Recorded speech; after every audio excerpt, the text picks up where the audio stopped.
And somebody looked at me and said, "Oh man, you're growing a beard." And I said, "No, I'm just not shaving. The result of not shaving, the beard grows." Okay. I'm just not shaving. That is not my intent. So it is coming to a place inside of ourselves where it is the doing by not doing. It is the understanding of the principle of patience. There's no such thing as patience. There's such thing as impatience. If we stop being impatient, there you are. See, I can't even say it's patience, because patience implies waiting for something to happen. You're not waiting for anything to happen. I'm not waiting for the beard to grow. That is what we have to do with things. You're not trying to make something happen. You're doing what it takes, and something happens. Okay? I try to explain about the cancer. I wasn't trying to make the cancer go away. I just did what they told me to do, and I did what I do, which was not pay a hell of a lot of attention to it. All of a sudden, there's the phone call. The bad news is you've got fluid around your lungs. That's why you can't breathe. And one of the reasons why we weren't able to find the fluid in your lungs, because we were looking in your lungs and listening in your lungs, and there was nothing there. So you can't breathe because there's fluid around your lungs. But the good news is you're cancer-free. Cool. See, I wasn't looking to cure the cancer. You know? I just went and they said, "Okay, come in, we'll stick this in you, and you might live, you might die, you might get it, you might not." And I'm like, okay. So I just went. It is doing without doing. What I went toward was life, not death. I lived. Everything was about life, was about living. Yes, Kevin? So a doctor tells someone, okay, you got cancer, or the doctor comes in and says you're going to die. Mm-hmm. Doctor's totally the doctor's opinion. Mm-hmm. And that drop in the stomach, that bing. All right. So letting go of that, doing the technique. Okay, you just do the technique, you let go of that. That's going towards life. Yes. Then what is that twang on news like that immediate grip? Is that just the body, or is that also the things that we've done to ourselves? That's the body and it's the mind. But see, we're talking about two different spaces now. I didn't have that twang. I didn't have any reaction to it mostly at all. You got cancer, okay. Well, that's why I don't feel good. Okay. All right. Now what we do? Well, you come over and we give you chemo. Okay. I'll do that. When do I come? You come every 2 weeks for 12 weeks. Okay. But every time I walked in there, it was about, where I was coming from was about life. Okay, it was just about life. I think, and I got to thank you too for the efforts you made with me. Yeah, I know, but that's me. You came and got me, and I just said, pull over. What we pulling over for? Open the door. Okay, let's go.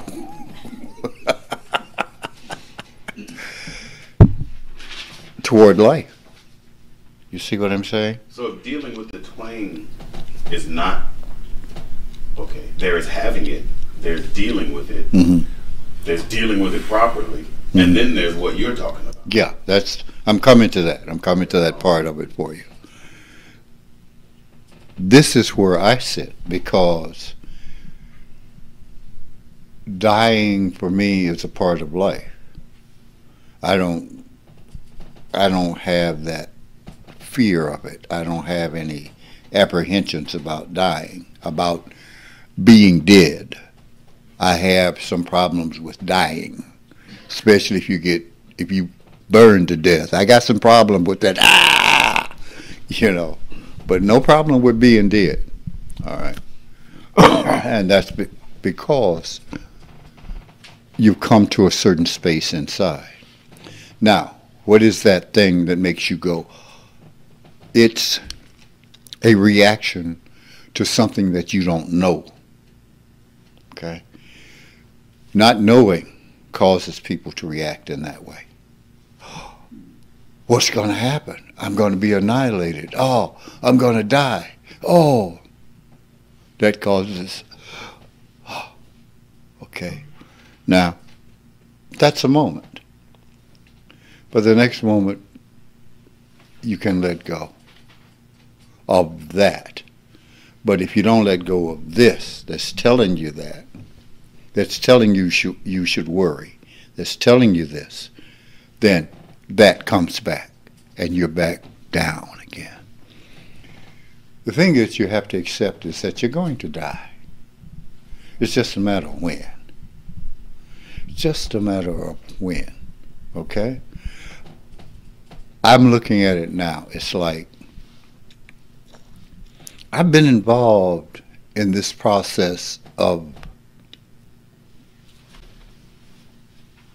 combat between death and I for a long time. And what I'm seeing is the more I win, the more stuff happens. Okay. When I say the more I win, I don't know if I showed you the list of everything that's wrong with me. Did I show you that? There are 15 things, any one of which will kill me. When I left the hospital, they said, here you go. And I go, okay. Well, your kidneys are failing you, and this is failing you, and you got arterial this, and your heart wall has been worn thin by the chemo, and it was dead before the chemo, and it's like, okay. But like Jeff in New York says, he said, you're already dead, why don't you just lay down? No. I refuse. I'm not into that. And that's the opportunity when people have that, that is, they're being presented with the opportunity to now learn to go toward life or to go toward succeeding at what it is you want to do. Because it is doing without intention of end result. So all your energy goes toward that thing and that success. The energy goes toward living. Yeah. Most of the time, right now, I lie down. When you see me here, you see me using up energy that I probably shouldn't be using up. But what the hell? You know, when I say that, people say, oh, you look good. Yeah, but as soon as I get away from here, I'm going to lie down, and that's where I'm going to be, because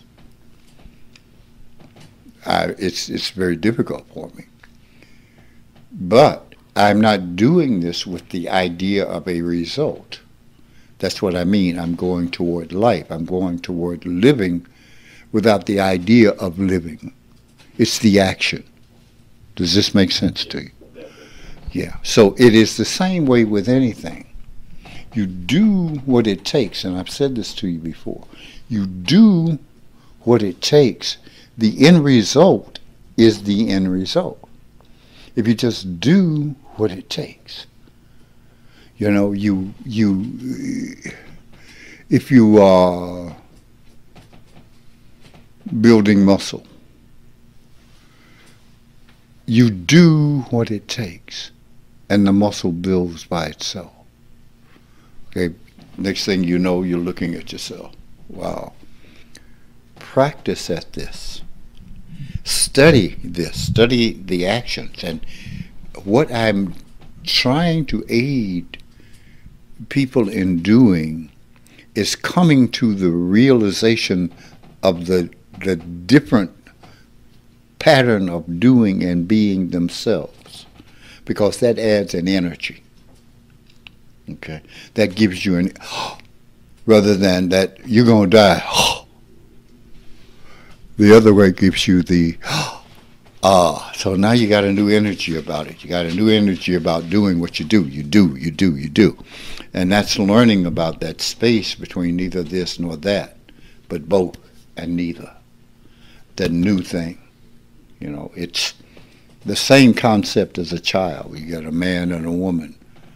They come together and they produce something that is different, called a child. It is, yes, it is this one and this one, but it's not. That is the law. So when you do it, when you come together as a whole, this is what it means to be holy, to be whole, to be total, not to be half of this or half of that, but to be whole. And whole is, I'm simply going toward. I'm not saying I'm going toward life. I'm not. There's no plan in going toward life. I'm simply going toward life. Okay. They call and they say, oh, there's no cancer. That's the good news. Cool. Now, do I stop going toward life? No, because I can't breathe. And that's an important factor in being alive.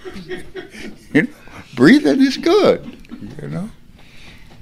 I couldn't sleep for, I don't know, a couple of weeks, I guess, because every time I'd start to go to sleep, I'd stop breathing. I had to stay awake so that I could consciously breathe, you know. I wasn't doing it with the idea of staying alive. I was doing the action of breathing.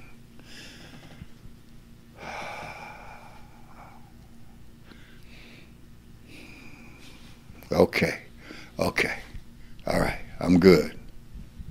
Oh, no, I'm not. Yes, Mark. So, when they first diagnosed me with cancer, I was not, well, really all that upset about it, to be honest. I kind of saw it coming anyways.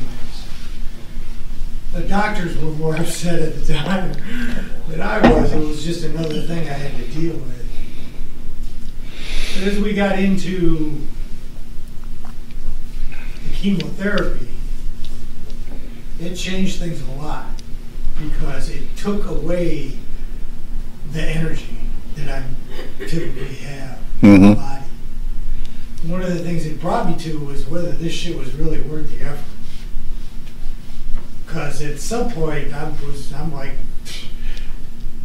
whatever. You know, it's been enough. You know, I would not have a problem just ending it, which is not particularly a positive direction if you want to live.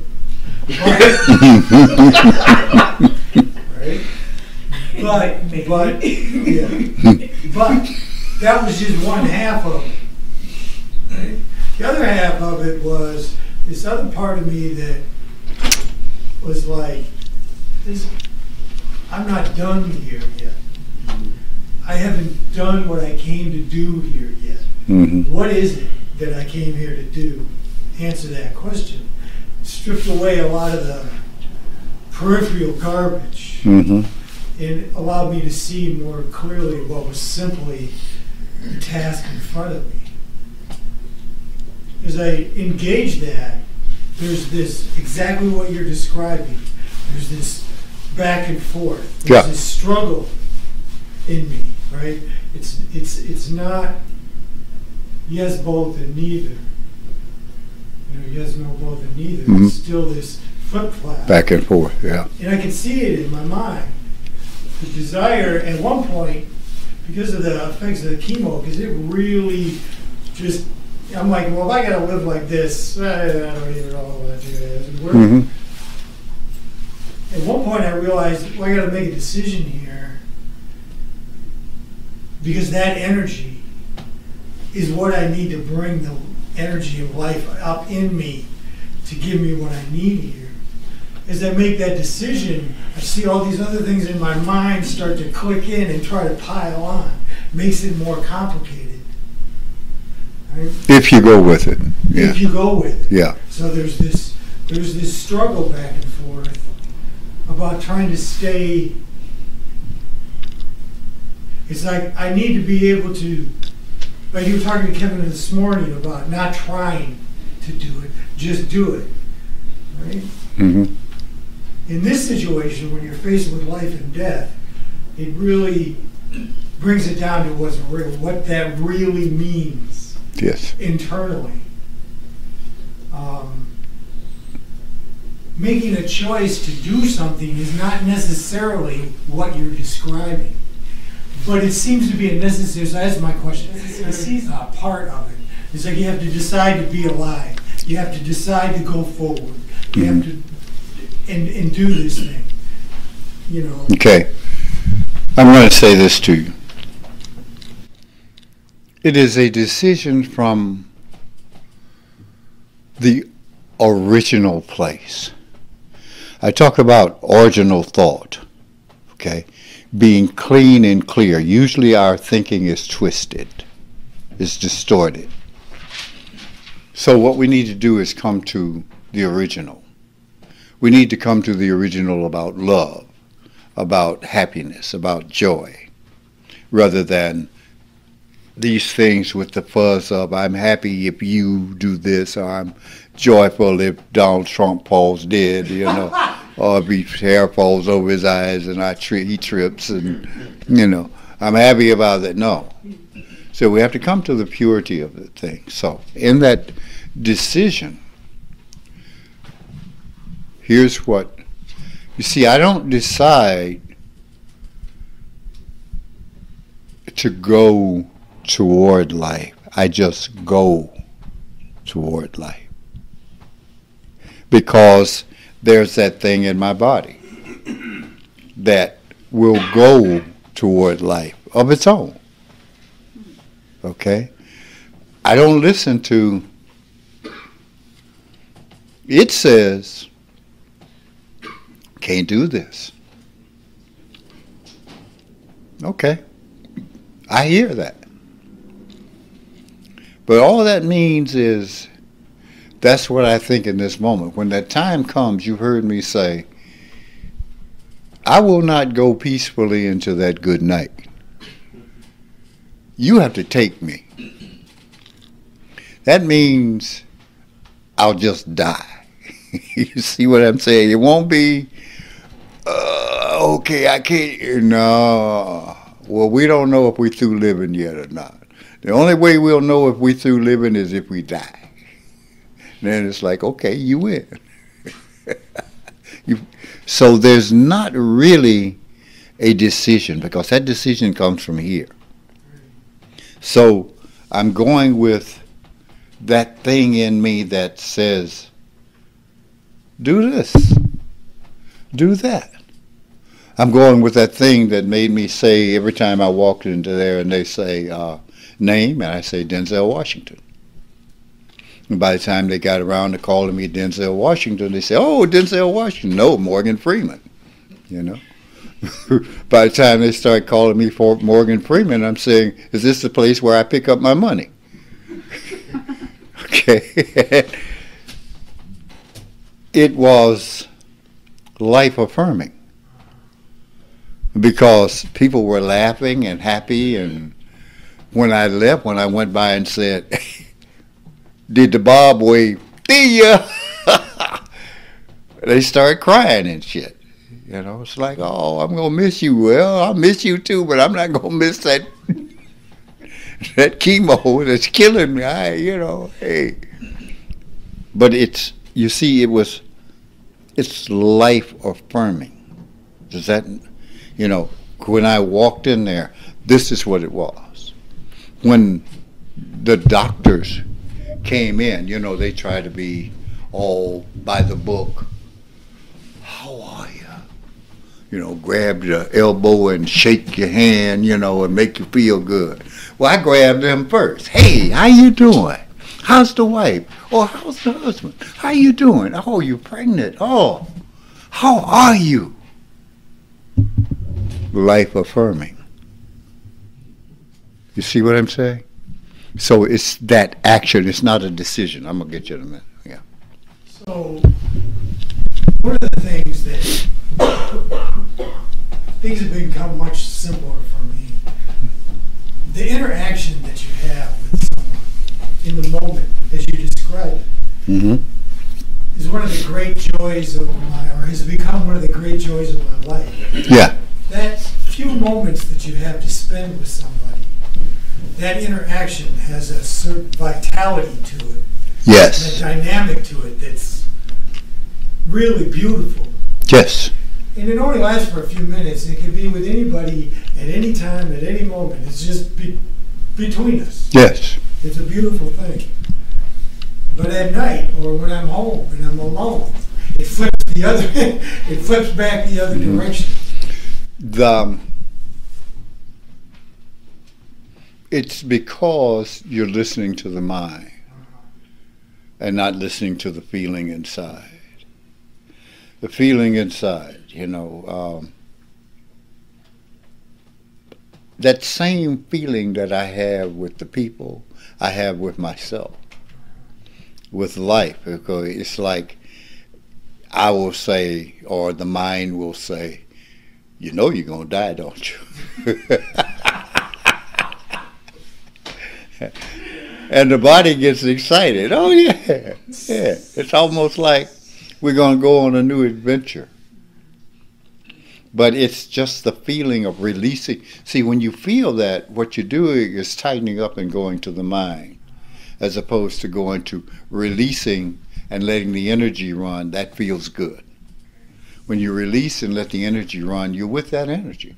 Well, you're with the vitality of life. A lot of times it wakes you up, but what the hell? What else you got to do? You just feel it. So lose your mind and come to your senses. Oh boy, I haven't heard that one. Yeah. You see what I'm saying? Yeah. Okay. Kevin? Yourself. Is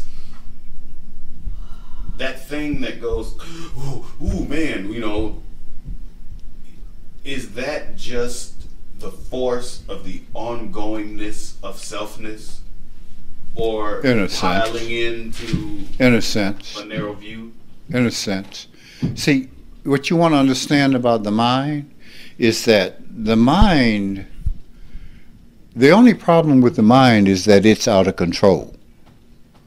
Okay? It's running the show when it should not be running the show. Consciousness should be running the show. Okay? So in a sense, it's a perfect tool. It's a perfect hammer. But if you're a carpenter, you use your hammer when you need to drive a nail. You don't use your hammer when you are cleaning your window. You see what I'm saying? It's a tool that has to be put in its place. And the only way it's put in its place is that the consciousness takes control.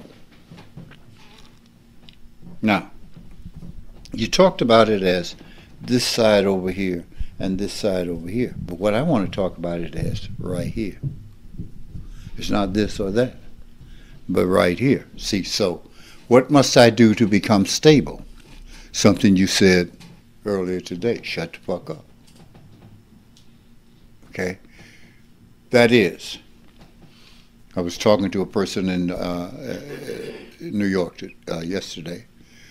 Well, I say to my mind this, don't say anything to your mind. When it does that, stop. Just stop. That puts you right here. I'm not looking, I want to stop you, I just stop. Now, there's a result of just stopping. you learn something. Something occurs to you. Something comes out of the void that tells you something. Oh. And see, we learn that it's very simple. It's not complex. The simplicity of the whole thing is what's important. Oh. If I'm about to walk off the cliff, I don't talk about not walking off the cliff. What do? Stop. That's what I do. Just stop. Don't try to figure. Stop. That's what the technique does. Stop. Now what? Wait. Be. Okay. Be what? See, there's that mind again. Be what? I don't know. Like my cat Sasha used to say, I don't know. Then will you define mind? By my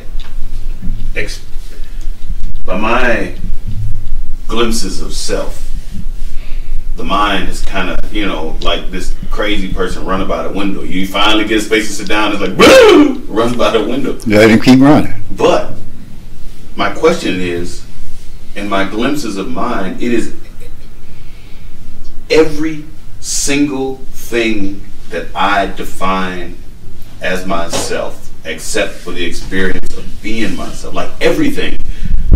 How I think I hear my voice, the way that I react, the way that I hold my finger when I'm asking a serious question to another. I mean, all of it. The whole pile of me, as I describe me. If that's out of control, then is the mind ever in control? I mean, when it's in control, it does what? The pile is still there. Right? Runs by the window and goes, and you go. That gives it its control. That's the control. Because the consciousness goes, he runs by and goes, yeah, there goes that fool again. You don't even say it, you just, that's it. Then you're taking back control. Now, so yes, all of those things are your mind, all those things are your idea of who you are. And that's a mind game. And they try everything. Well, I'm smart, so let me say it to Ananda this way. I'm not paying any attention to that. I'm hearing what you're asking me. That's why sometimes you'll say, so it's XXXX, and I say, why? You said that's not what I'm talking about. And then later you say, well, maybe that was what I was talking about. Because I wasn't paying any attention to all the fuzz. I'm hearing you. I'm hearing exactly the answer you need. You see what I'm saying? And I'm speaking to that thing in you, that consciousness in you. I'm not speaking to the fuzz. That's the same thing when that craziness goes, it needs to be somewhere with craziness. So you just let it go. And you stop. What drove it crazy? How is it that the mind is crazy? How is it that even in your position, craziness, Okay. What drove it crazy was birth. And the idea, see, when you're born, everything now has to go toward keeping you physically alive, and there's a natural desire in the body to stay alive. Okay? So that's when they team up, body, mind, and so right. And said, well, okay, this and this and this, and then your parents, well, you do this, you do this, you do this. You got to hunt for food. You got to do this. You got to do it. Don't do that. Don't step there. So the mind follows what minds are saying to it, because they know, they grew up, but they got big in this thing, and so evidently they know. And you don't say that consciously, but that's what happens with the mind. So, I always said, when talking to black people, especially black nationalists, I say to them, you're just like the white man. What do you mean? You're just as mean and hateful. Oh, no, no, see, no. You want a man to be hateful, hate him. Hate him. And he will grow to be hateful.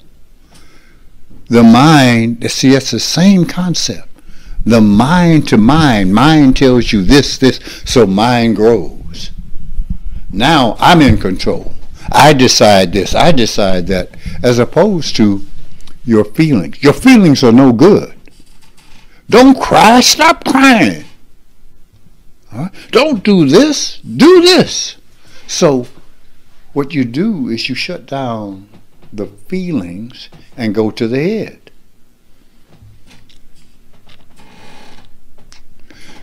We are, as races in this world, imbalanced.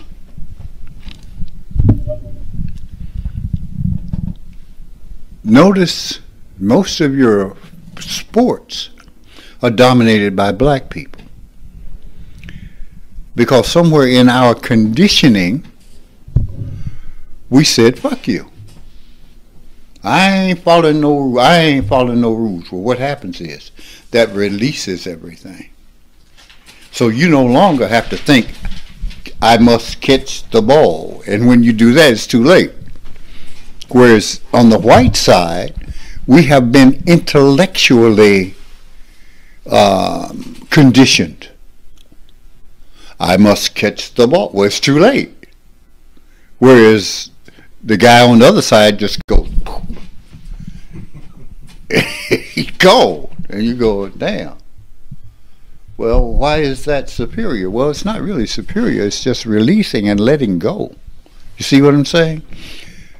We are two sides of the same coin. We're both screwed up on both sides of the coin. Now, what we have to do is come to the balance. Neither this nor that, but both and neither. We have to learn to come together. All right? That's a part of the lesson of the Spirit. But we're not listening to that. We're listening to this. I have to beat you down. I have to show my physical superiority. Well, I have to show my mental superiority. And it's all coming from this, but it's spoken in a different way. All right? See, that principle stays the same no matter what. When you are in this, the mind is telling you this from birth. So it takes control in that sense. Now, I'm in control. I know 2 and 2 is 4. Yep. 2 and 2 is 4. It protects that sense of its own understanding as it sees it. Yes. As you come against things that are different, or as you come up against things. Yes. So now what we have to do, now all we're trying to do here is to bring you to your natural self. And your natural self is what is felt. You see what I'm saying? But you have to feel that. It's like,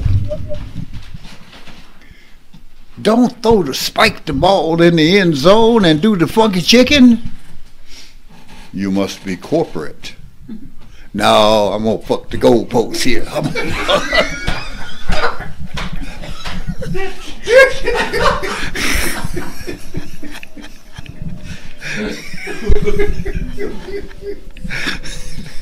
Let go.